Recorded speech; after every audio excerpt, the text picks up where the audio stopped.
Hey guys, welcome back to my channel. So today I have for you a first impression on the new Milani Conceal+Perfect 2-in-1 foundation. It's a foundation and a concealer all in one. So if you guys want to know my thoughts on it and how it wears on me throughout the day, then keep on watching. Sorry if you guys hear a lot of background noise throughout the whole video, but I have to leave my window open because it's like 100 degrees in my room right now. And when you live in New York City, there's always gonna be noise coming in from outside your window.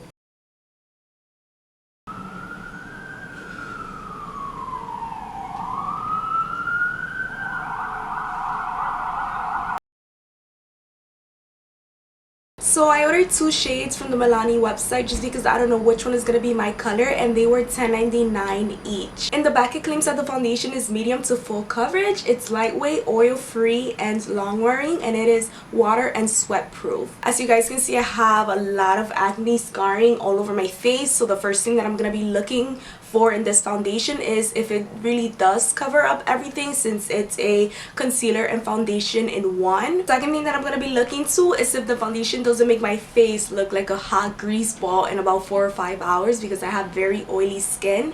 So what I'm going to prime my face with is the Makeup Forever Step 1 mattifying primer. I'm not really a big fan of this primer because it dries into dry patches. Like, the formula itself just dries into dry patches. I have very oily skin. My skin has never had dry patches at all because it's so oily, but for some reason the formula just dries into these big like dry patches, and then whenever I put on foundation on top, the foundation will just show those patches even more. So let's just hope that this foundation will not show any dry patches, because I know that a lot of you guys who have dry skin already have dry patches, and if it does show the dry patches from the primer, then it probably won't be a good foundation for my dry skin girls. Okay, so now that I've applied my primer, I'm gonna choose which of these 2 shades to put on my face. Here I have 06 Sand Beige and then 07 Sand. I'm gonna apply both shades on my neck, and then whichever one's closest to my own color, that's the one that I'm gonna choose.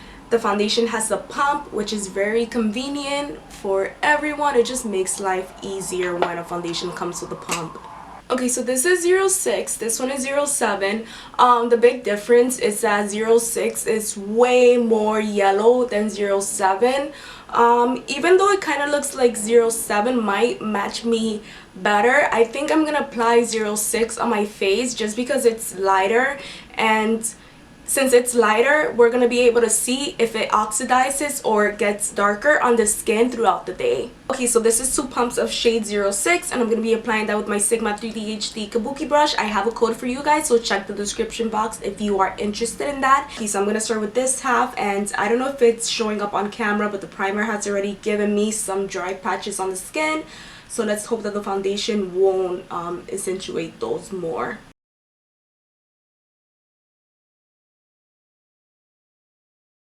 So far it feels very thick and kind of hard to blend out, but it's doing a good job at covering my acne scarring.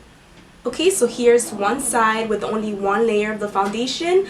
So far it did cover up most of the acne scarring that I have around here, and the dry patches that I have are not showing up through the foundation. Okay, so this is my whole face with the foundation on. I do think that it has a matte finish, but not to the point where girls with dry skin are not going to be able to wear it, because again, I did have dry patches on my skin from the primer, but those are not showing up through my skin right now. So I'm actually going to go ahead and apply the rest of my makeup, and I'll be right back. Okay, so the rest of my makeup is all done, and it is now 11:33. I do have class, and then after class I'm going to the movies, so I'm gonna try to check in with you guys in a few hours, and then definitely again at the end of the night right before I wipe off my makeup. So yeah, let's see how the foundation holds up throughout the day. So it is now 4:03.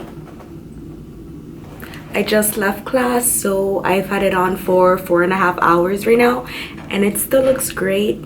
It has only gotten oily around my nose.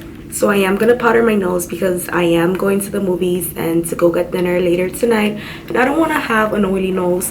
So I'm gonna check in with you guys later tonight at the end of my night.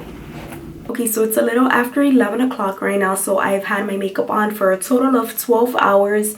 Don't mind my lipstick, I just didn't feel like reapplying it after I ate because I am tired and ready to wipe this whole face off. 6 p.m. an hour and a half after I originally checked in with you guys earlier today back at school. I noticed that the foundation began fading from my nose, and right now I'm just gonna zoom you guys in so that you can see better. Please don't mind my makeup. Again, I've had everything on for 12 hours, so like my eyeliner is looking crazy, everything's just looking crazy. The foundation is all patchy around my nose. Like, I don't have any more foundation here. No foundation here.